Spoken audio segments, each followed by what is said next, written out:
This is Lauren. This is Trey. And this is the Partnership Podcast. Happy holidays, everyone. This was a fun one. Lauren and I talk about tradition, specifically holiday traditions, what holiday traditions that we've practiced with our families in the past, more importantly, like what we're doing currently together as partners, and then what traditions don't actually serve us as individuals. More specifically, the things that we don't want to do around the holidays. Hope you enjoy.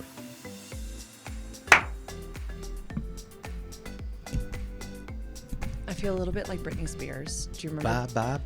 Wait, no, that's NSYNC. Do you remember the jean dress? It's ironic. Isn't Justin Timberlake from NSYNC? No, Backstreet Isn't Boys. it ironic? That's Alanis Morissette. Oh, okay. Britney Spears wears this all denim dress look one time. Which one? The schoolgirl outfit? No, it's not in a music video. It was to like an award ceremony. Anyway, it's like a very... With matching Justin Timberlake when they were dating, when they were a power couple. Yes.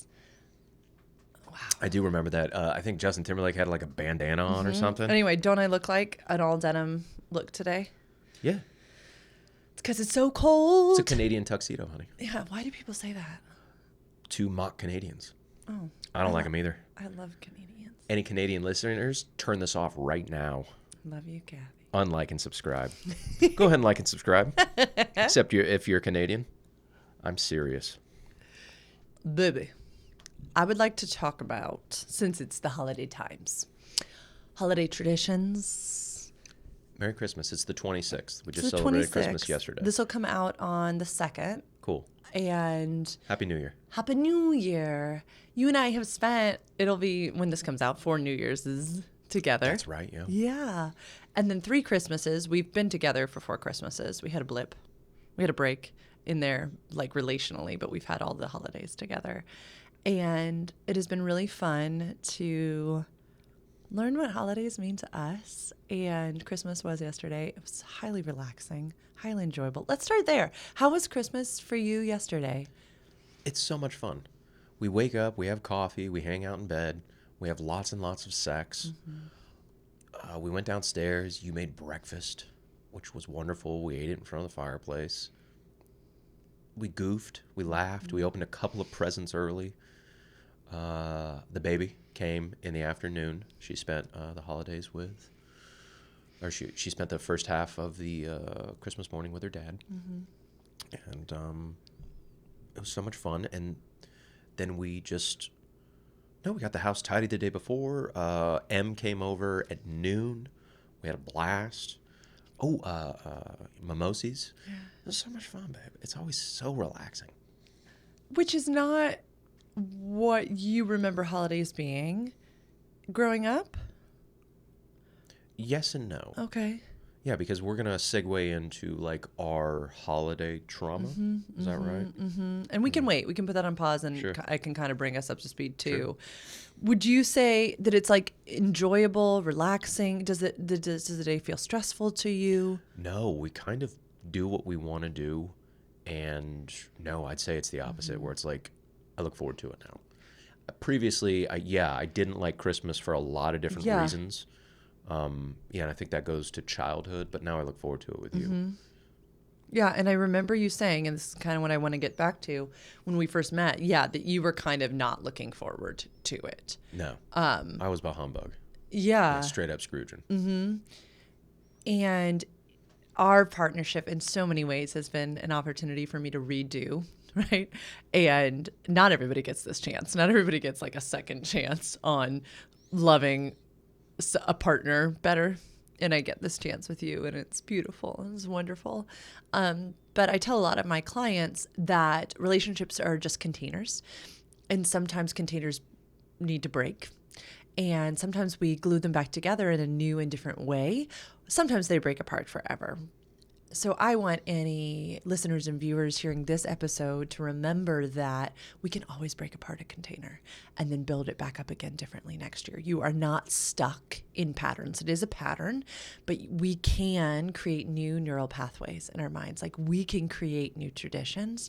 And if your Christmas traditions are activating a partner and you want to stop it, you don't want that to happen again, you can change. You can change. You can listen. You can get curious. You can ask interesting questions. And it was just so soothing for my heart this year because I could tell you were even, because this was our third one together, kind of anticipating some of the simple little traditions that we've made now. And it was such a joy for me because they didn't feel like a heavy lift. It felt like sliding a book off the shelf, which I always know, like, that's where I'm supposed to be functioning. I'm not tired. I'm not depleted. I'm excited. Like, I'm so excited. Like, I remember, with breakfast, I was like, can you not come down? Like, can you give me 2 minutes and I'll tell you to come down? And I was able to kind of almost make a picnic in the living room. It wasn't like fancy. It was just very simple, but it felt special. What are your stressors during Christmas? I'll share mine. Okay. You share yours first. What are your stressors? Gifts. Gifts are not my love language, so I think gifts in general. Like, if I was just to be blatantly honest, gifts are a stressor for me at Buying Christmas. gifts or receiving gifts? Both. Okay. Receiving gifts, it feels presentational and like performative, that I need to like ooh and ah over presents, which is really stressful to my nervous system.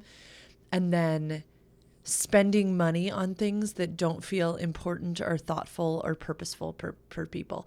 I don't mind buying for the kiddo, for the baby, because I know her like so deeply, and I don't mind buying purposeful gifts for you too. But I even told you I tried to find you this one sweatshirt and they didn't have it in your size, so I wasn't like just gonna buy you another sweatshirt. Sure. Like, I wanted to get you like a thing that made sense. Okay. So gifts, huge stressor for me. It feels like a lot of wasted income on consumerism. It's not a favorite thing of mine.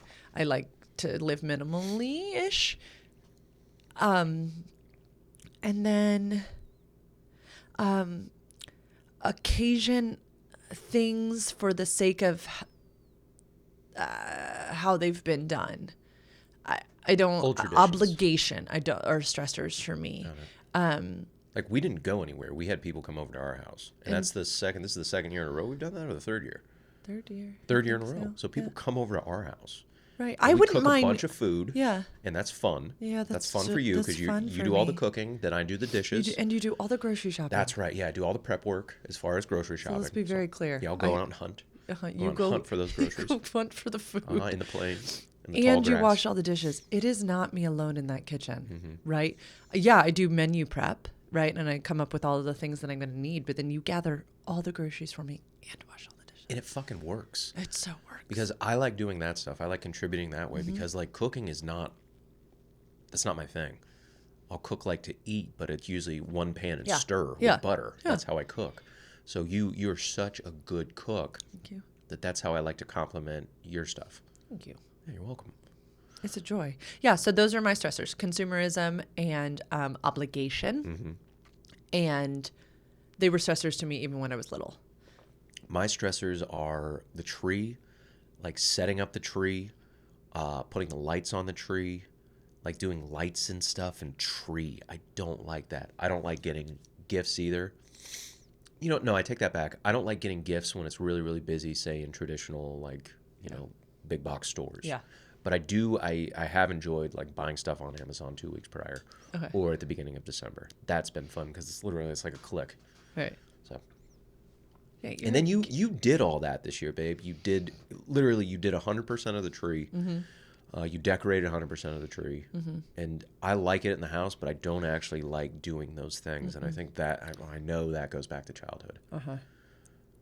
And you still don't remember like an actual instance. I'm fascinated by this. It was always, I think it became a point of contention because I was raised by my mom and I'm a single child, only child, single child. Single child. Yeah, That not a works. single lady.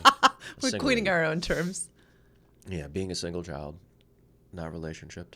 So being a only child, it became a point of contention with my mother, and we had like a tree in the garage. We had a fake tree. So it was, I think it became like a big stress of like getting all the stuff down, setting it all up. Because I remember asking her, hey, do you want to like not do this year? And she goes, sure. And I think I was a child. I was like 10 or 11. Yeah. I hadn't gone through puberty yet. And we stopped celebrating Christmas. And it was a huge relief not having to do all that shit. Yeah. And I don't think I ever had a tree like voluntarily in my house. Yeah. From like 10 or 11 to late 30s now. And then the last 2 years, We went and got trees, and it triggered some like hardwired bullshit in my head. It was so stressful for me. I have never seen you like that. And it wasn't a stressful experience. No. It's just whatever was going on in my like brain chemistry was like, fuck this. It was like wild. Watching someone be, I mean, literally what they say, triggered and activated. It was like watching you spiral before our eyes. It was, you know, we all have like our signs that we're being triggered, and yours is, yeah, like literally your body just becomes more agitated, and you get incredibly snippy and short. I stopped talking. Yeah, I can feel my body. And then as a man, as a hetero strong man, it's like, no, you're not triggered by shit, you know. Right. You're literally special forces. And right. So then the self-criticism comes in, which is what then I start to watch before my eyes. I've got this Enneagram 1, right? Hetero, raised male man who's like, you can't show emotion, right? Like I can see like all of this self-negative talk, self-critical talk in your head surrounding the emotions that have just come up. So it was like watching someone spiral in real time. Meanwhile, I love that part of Christmas, and we'll get to why. Yeah, and then so it's like, then I'm like, oh my gosh, what do I do? So, and then I get in my head where it's like, oh great, I'm ruining the experience for somebody else that's having a great time. We did that the last 2 years with the tree. And last year was slightly better than the year before. No, actually, no, bullshit. It was terrible last year. But anyway, wrapping this up. We didn't do that this year. No. Where like you did all the tree stuff. And I was like at the beginning of December, I was like, no, I'll I wanna try it try again. It's not a big deal because I'll kind of, face the dragon of lifting up a pine tree or whatever the fuck they are. But we talked about that perhaps some of it was, as a child, you were being asked to fill adult roles, do something you didn't really care to do. That was my childhood, filling adult roles. Yeah. And you've said to me before, so forgive me if I'm putting words in your mouth, that sometimes your mother's follow-through ability wasn't really there, that you would have to kind of like finish the thing out. Like you would move houses, there'd be a construction project or something, and like you would need to... I was your favorite unpaid labor. I was your favorite unpaid labor. So that was a lot of my childhood. Yeah. So it's what it is. We all have our stuff. Sure. We're going to share some of mine, right? Yeah. So like I just can see it, right? You're thinking, here's one more thing in the house that I'm going to have to do that Lauren's not going to be able to keep up with, right? This is, sure, it's her Christmas, but it's adding one more thing to my plate that I don't really consent to do. Anyway, we avoided that this year. Thank you, baby. I had such a relaxing, Christmas. Thank you. I remember you asking to do the Christmas tree with us, and I was thinking in my mind, I don't want you. I'd be happy to try it next year. I'd be happy to, because it's not that big of a deal. And then what you actually see and what you approach and what you look at and what you acknowledge, it gets smaller. Yeah. And objectively, it's not a big deal. Yeah. It's just not. So. Yeah. So this year I grabbed one at Lowe's when I was there doing some other errands, because there's a gorgeous tree and they'd just been cut and they were willing to cut them. And I was like, can you stick this in my car? And they were like, we sure can. Did you give them $5, babe? No. I know. I wasn't prepared for the moment, but boy, was I glad I had this tree. Yeah, so this year I did it in tiny spurts. I got that tree home and in water, and then the next day I got the ornaments up, and then the next day I put some lights on, and then the next day I did everything. It was lovely. Like Good. You had a good time. I had a lovely time. And so that's what I want to get to, is that sometimes when we are trying to force the things that are important to us onto other members of our family who don't necessarily love these things, it's more detrimental to the people around us. There is no need, though, to sacrifice the things that are important to us. So I think this year was one of my most special, because I was in my head. I had on the Christmas music that I wanted to hear. It feels very ceremonial, ritualistic to me. I get to remember my happy memories with my mama during this time. It felt very cathartic. It felt lovely. And then I got to kind of reveal it to my family, like, ta-da, isn't this so pretty? It was great. And I thought, I like that. I kind of would like to do that again. I don't mind in the future you coming along on the tree gathering adventure, bringing the baby or not. She was with me this year at Lowe's. But yeah, I kind of liked being able to just have that space, that sacred space for me. And I think if there is anything I have learned about traditions is not needing to sacrifice something that is important for us, but being okay with doing it solo, guarding that time for self, not forcing it on the other people in your family. Because Does that happen a bunch? so often, and I don't think it's done from a place of ill intent.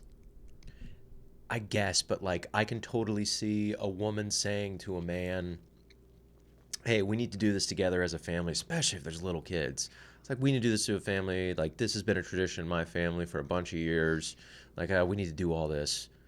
I bet that happens a lot. And then do like certain people with kind of fucked up communication skills start guilting the other person into it? And then resenting. And then let's continue this, right? So that act, we talk about this so often, is a very maternal act, right? So then we are mothering the partner in a very cis heterosexual thing, right? Into kind of like exactly what that young boy was also forced into doing. There's not a lot of consensual, right, healthy communication. It's like, well, we have to do this because this is how it's done. Fuck that. I am sorry, fuck that. Create new traditions that honor the people in your family as they grow and become too. That's the other thing, is like what worked last year might not work again this year. I do an exercise with my clients where I sit down and I say, okay, what traditions would you like to still see this year? What new ones would you like to try? And what no longer serves us? Yeah, like an inventory of last year. Like, hey, what stressed you out and what was really fun? Yeah. Shit, yeah. Like, next year, babe, we could even try, like, going out to dinner, too. Mm-hmm. We could try that, where we could avoid cooking entirely. On what day? Say Christmas if we wanted to. Okay. I enjoy, though. Yeah. I really enjoy prepping the food. It feels very... let's check in, though. Do you resent having to do any of the dishes and stuff like that? I Okay. enjoy it, too. Okay. It's just another option. Because I was thinking about that yesterday. I was like, that's what we did as in childhood also. Okay. My mother was sorry, Mom, just a horrible, horrible cook. And that wasn't enjoyable, and that was stressful. Good. So she did choose in that way to go out. We turned that into, like, Good. that was our buffet day, and then we looked forward to it. Yeah, yeah. Where we went to, like, fancy buffets. Mm-hmm. Yeah.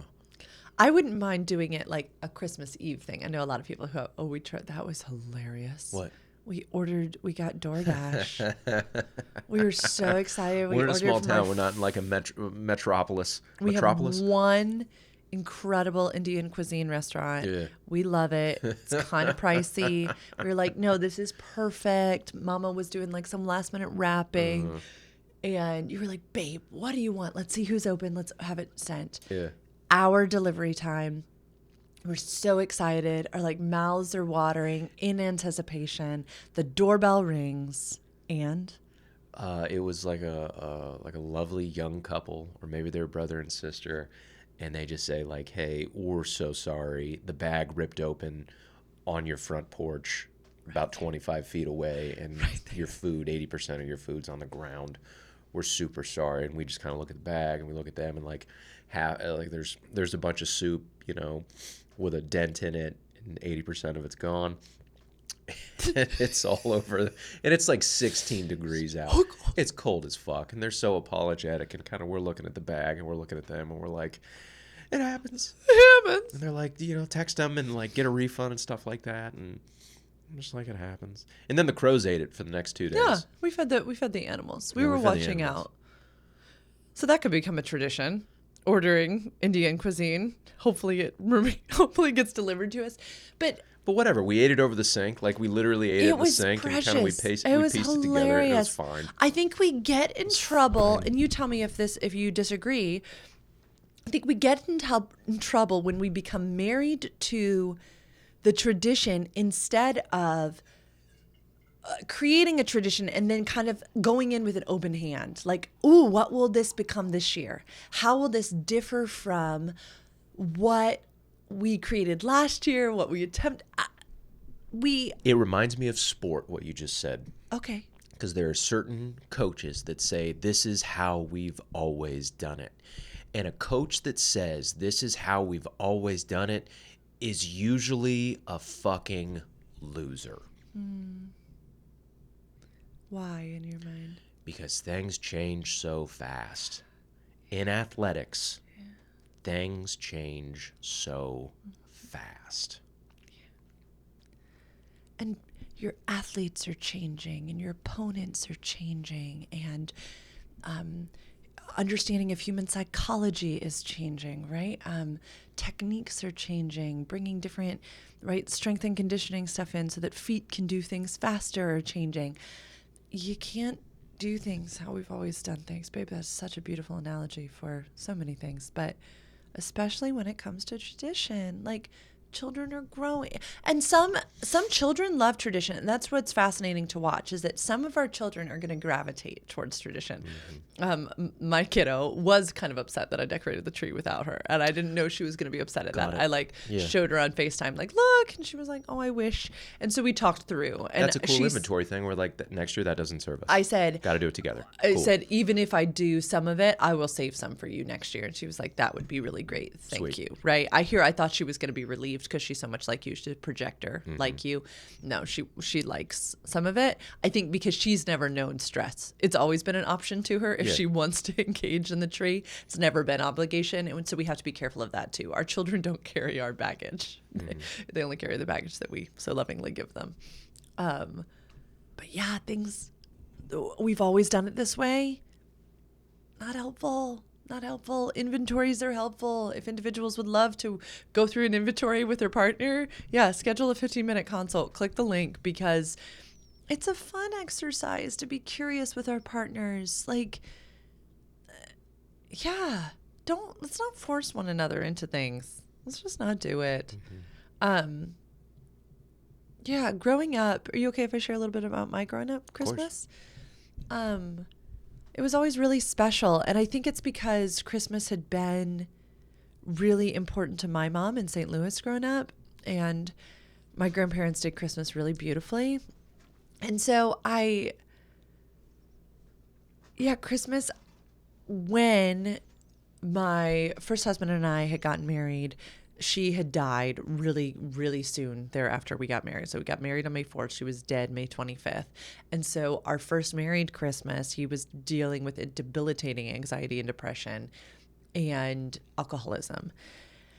And I think I was just grasping. Like, I was just, I get so teary. I was just trying my hardest to make something magical, because marriage had fallen apart and mom was now dead. This was year one? Your marriage had already fallen apart? Yes. If I had had any of the skills I now possess, I think we both, he said he would come and podcast with me. So I think hopefully next week we'll get to talk about this, but I can't wait to ask him. Like, if we had known, like, hey, marriage doesn't need to be this hard, like, something's off, would we have annulled? Like, that's why annulments exist. Like, we should have annulled. In your culture, that wasn't an option, right? It wasn't an option. Well, and you know how you were being critical of yourself, like the tree getting, right? And you were in your head. Yeah. I think I was in my head too. Like, this is what you had been raised for, woman. It up, make it work. Like, this is the epitome of righteousness, suffering for the sake of your spouse. Like, how Christ laid down his life for the church is how you are to lay your life down for your husband. Off-topic question. When does suck it up, make it work serve us? Right. And when is it hugely toxic? Maybe that's a discussion for another time. That's a great topic. I mean, suck it up, make it work. Now. When does that, never. Can we put a pin in that and then keep going about Christmas? Let's stay on Christmas. Okay. So anyway, I went in, first of all, I was a baby. I was 21 when we got married, 22 for our first Christmas. And I didn't know anything. I didn't know about crafting own traditions. I didn't know diddly squat. And I had no tools. I had no ability to ask for what I wanted, and desired. I didn't know who I was. I didn't know who I was. So I was just over functioning at all times, which, is your favorite version of me. So poor ex-husband. I mean, that's like all he got was over functioning Lauren. And so burning myself out. Ugh, God bless. I was just a wreck. And honestly, he's a better like decorator than I am too. And so, God bless. I can't wait to ask him what his remembrances of me in those years were, because I was just feeling inadequate because I'm not what he was actually romantically and sexually just like drawn to. So just constant over functioning. And then trying to, in some way for my poor family, as the oldest of 5 kids, fill this mom void too. So it was shit. And instead of saying, okay, none of this serves me, what would be most loving to this vessel first, then how can I take care of people out of the abundance of my health and well-being? It just was like, I don't know. Is it okay for certain people to say, I can't take care of anyone, including myself? Yeah, right now. Like yeah, I need like a this, season of at this time. Yes, right? I can't take care of anyone, including myself, or I'm barely kind of functioning as it is. Right. I just think and I'm not going to do these things. Yeah. And then I'm not going to show up to like family functions because it usually just it's usually fucked. Right. And then you could say no to tradition and obligation. Because what is more loving? I'll ask this to you, but I want listeners and viewers to think of this too. Is it more loving to deny self and to show up to a family function bitter in your heart, kind of angry that you're there with this whole family unit, just kind of spewing grumpiness and disdain and anger into the world, or projecting something else, negative karma, or fighting to put out like positive stuff when you don't want to, then coming home to your nearest and dearest and being a grouchopotamus times 11 towards everyone. I can't believe you made me go to that stupid family function. And then lubricating it with like booze or drugs or food or checking TV or out, porn. zoning out, video games. Shutting yourself away, making your whole family pay for this thing you had to go to. And this is genderless. This is not, everybody does this. Mm-hmm. So making your nearest, or trauma bonding with your family, then immediately getting in the car after having to spend holiday function with aunt, uncle, cousin, blah, blah, blah. I just can't believe them. And they say these things every year. And so you were building trauma bonds with your family. You are just negative Nancy about all of this stuff. Like trauma bonding by shitting on like mom or something. Yeah. We do it. Yeah. Okay. So then everybody feels this negativity, but yes, the group thread. But we have this feeling of belonging because the belonging we share is over complaining about so-and-so and so-and-so. You notice you don't feel great in your body. You notice you're tired. You notice it's all negative. But at the same time, it's what you know, right?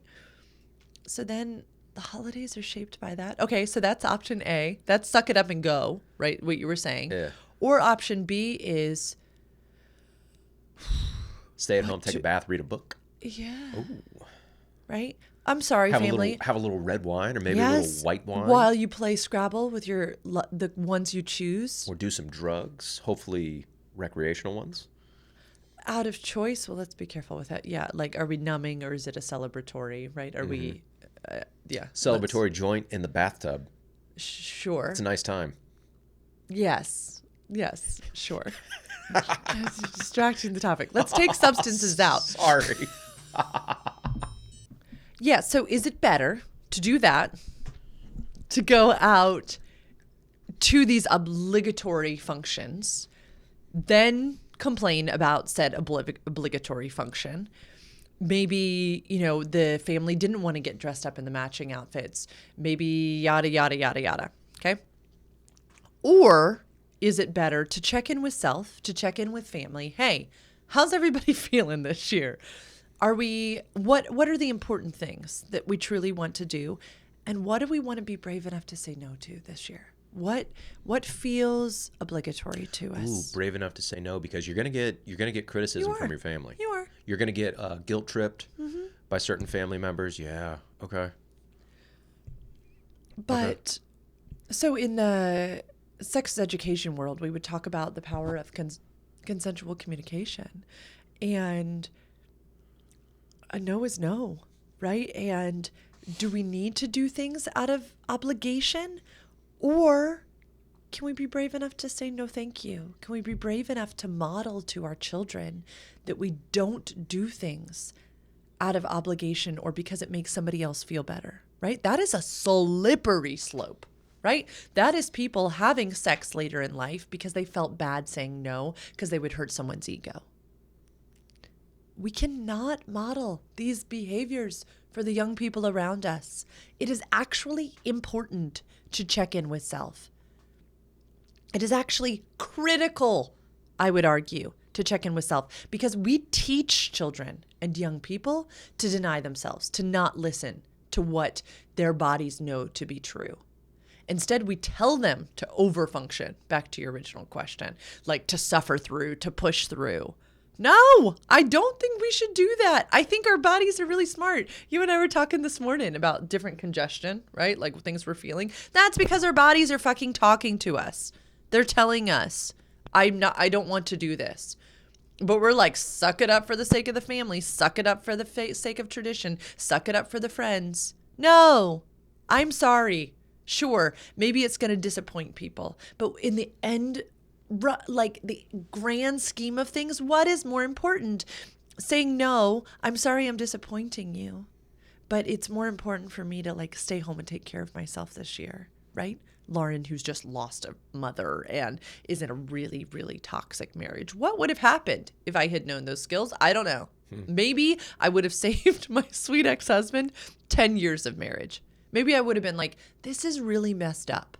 And I feel really bad. I need to get some serious counseling help.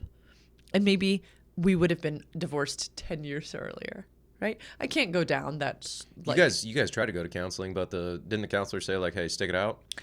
The counselor said, your ex-husband is like Pandora's box, like a locked box, and he is not ready to like do any work. And they said to me, you could divorce him.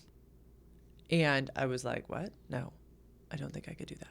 That was early on. That was a couple years in. And we'll talk when I get him on, we'll talk about this because I'm so curious what he thinks about that, because all I remember is just kind of rage from him. And I can't believe they said that and yada, yada.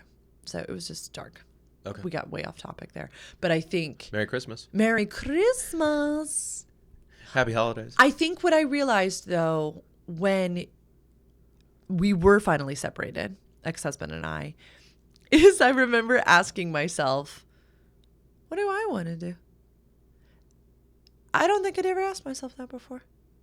Instead, I was just making all these assumptions about what he wanted, what I needed to make for him, which probably wasn't what he wanted anyway. And for the first time, it was only me to impress. So it was like, what do I want to do? What does the kid want? And I was literally just asking her, like, hey, what do you want to do? And it was beautiful. Like my tiny cocoon Christmas. Best friend Jay insisted I have this teeny tiny tree. And I'm glad I did because it was beautiful and precious.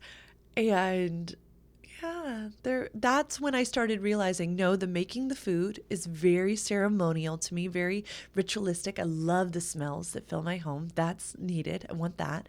But then I just want like lazy games and puzzles and mimosas and relaxation and walks. And that's when it started. And then when I moved into my apartment, it was more of the same. Like, yeah, I love a tree. I love that stuff. Would you say that this like holiday or this Christmas, we've really narrowed in on what we want as partners?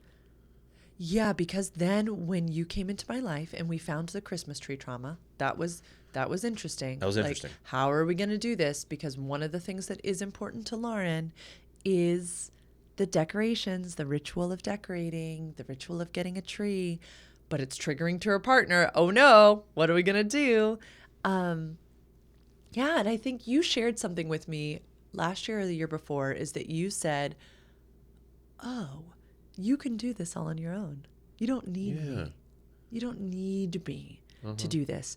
And I felt like it was a really neat realization for you and for me of, ooh, we can take Lauren's strength here, her ability to follow through. Trey doesn't necessarily mind the tree being up. He loves to bask in the decorations. Oh, it's beautiful. Yeah. You love beauty. No one accosted me in a Christmas tree. I've never concussed in a Christmas tree. There wasn't like a Christmas tree costume. I didn't walk in and stab me or anything like that. So. Right. You don't have Christmas tree costume. Trey, watch out. Like the Stanford mascot. Okay.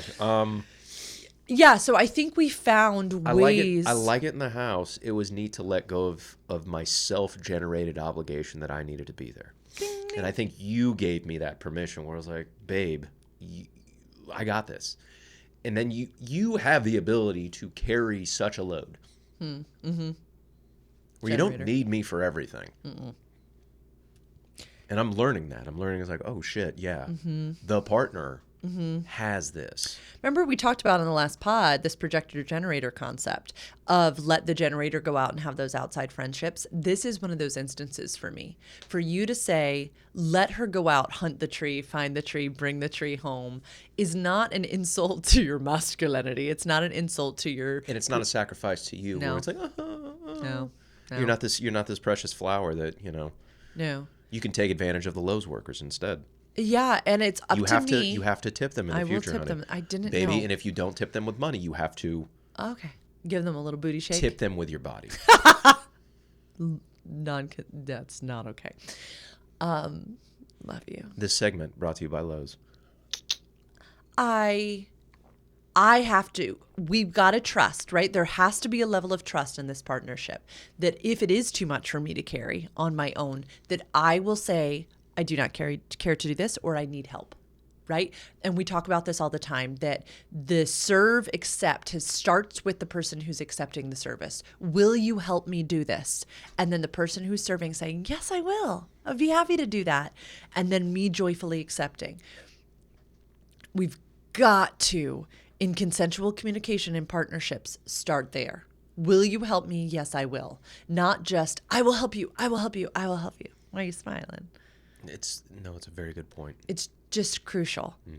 So if I don't expect your help, I need to only do what I am able and joyfully willing to do with myself, right? So that same consensual communication loop needs to happen in my body. My clients and I work on this all the time. There are needs of mine that I need to meet, such as getting a beautiful tree for myself. But I don't need to overextend myself. If I'm releasing my partner of obligation, I don't need to be grumpy in the corner. I'm doing this for myself, but I wish I wasn't doing this for myself. You don't need to release me of obligation, then use it against me at a later time. I mean, messed what the fuck? Yeah, what the fuck? But that's some wild, kind of mental gymnastics bullshit that you never put me through. But partners do it. Yeah, partners do that all a lot. The time. In working relationships and then romantic relationships. I'm sure that happens a lot. Where it's like, fine, you get what you want, but I'm going to use it against you. Happens in the office. Happens in workplaces all the time. I saw it all the time in a major, large nonprofit. And I did it all the time to my precious ex-husband. It was not okay. It's gross. So yeah, I am learning more and more why our holidays are so good. And I think it's just personal responsibility for our own shit. Even when you were so triggered by the tree, you came home and took trauma naps. And sorry, and we went, oh my, we stumbled on something. And we both had a conversation of, do we want to dig it up? And you were like, not really. It was the wildest thing where I literally came home and after the tree was in the thing and I got the pine off of me, I went upstairs and I slept for 2 hours. 2 hours. And then when I woke up, you're like, this is what you did. And I go, you're right. Yeah. Because there is a point of denial where it's like, oh, it's something else. It's something else. It's something else. And there's just a bad childhood memory that I hadn't been brought up for, 20 plus years. Can we pause? Yeah. I got to pee. I'm sure. sorry. I'm at a 9. I'll be right back, baby. Have we wrapped Christmas stuff? Yeah. Okay. If individuals want to talk through in this new year, really want to talk through what worked and didn't work in their year, please reach out to me. It's a joy for me to sit with couples and kind of go through what worked, what didn't work, what do we want to do differently. I think I said this already, but containers are just containers. We can break them apart and rebuild them. You have a glitter on your face. That's really cute. I thought you said clitoris. You have a clitoris on your face. You have glitter? No, it came off. I was at the strip club. My bad, girl. Yeah, I would adore shout out, Crystal. walking through, forming new traditions that serve your partnership, because it's awesome. And Christmas was beautiful this year, and I get excited now about so the kid spends Christmas morning with her dad, and we have just the morning ourselves. I get excited about slow morning together, usually some sex, but just like waking up slowly, coffee in bed. Our traditions that serve us. Yes. And no, lots of people have kids waking up in their houses really early in the morning, but like even that you can craft. You can have the kiddos be a part of crafting. What do we want this tradition to look like? That it's not forced down on them, that it's consensually communicated. There's just so many cool opportunities. And as a sexuality educator, I didn't realize before going back to school how much learning the art of consensual communication can benefit us even in things like tradition forming. And it's just been beautiful to gently form these traditions together, to take responsibility for our own happiness. The little things that I do on Christmas now that serve just me, that are just for me. Even sexually, we do this whole thing. Can we talk about Noelle? Sure. Yeah. We kind of brought this character to life last year. Lots of couples get lingerie for Christmas, but I have couples talk to me all the time about, I feel so awkward putting on a show, right? And we think that we're supposed to like this, and I'm a performer, and it still can feel really awkward. But on Christmas, we set aside this time where this character of Noelle like comes to visit. And last year she got special lingerie and she walked in, I think in some heels. But we set the mood. And for people with female bodies, our arousal works so differently. And the anticipation and longing is usually a part of it.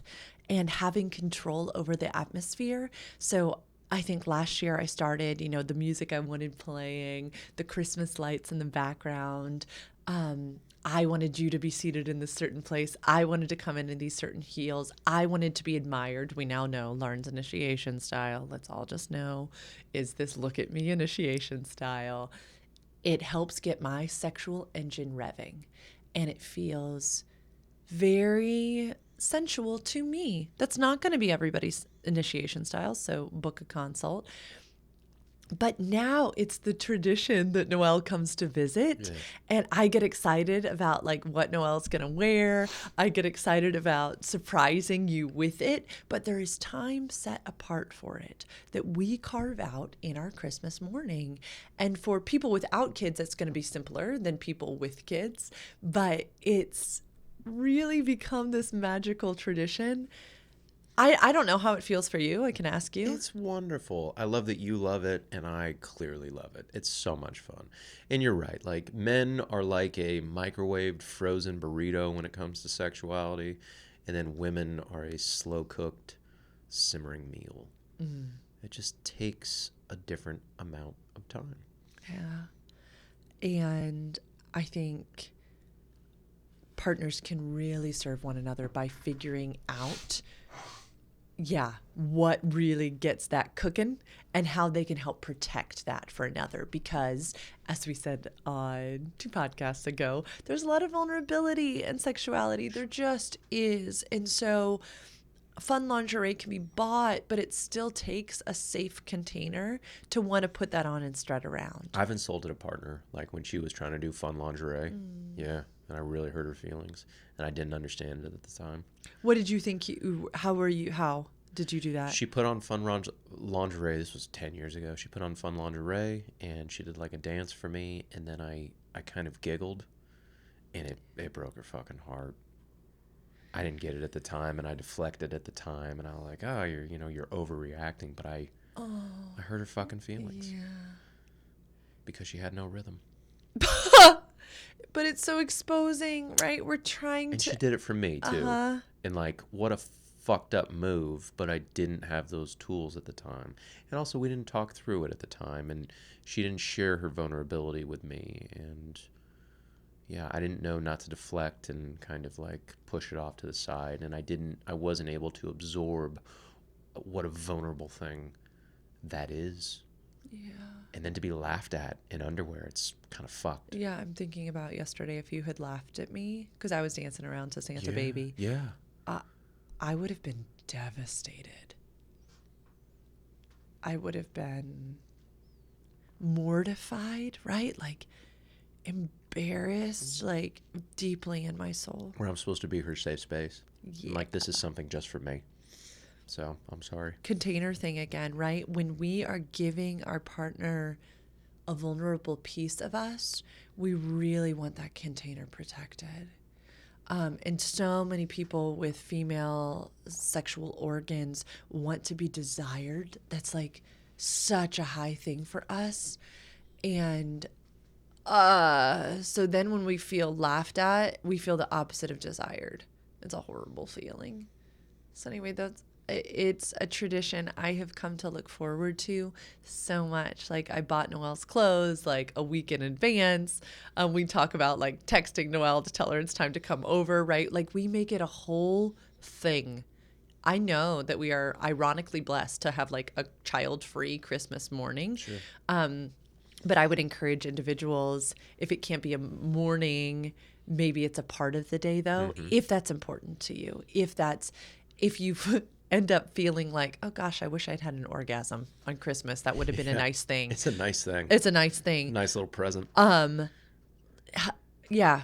Find a time or book a time with me so we can help you find a time next year, because it is worth it. And I promise you, your kids will benefit too if they know that, the parents have like also connected.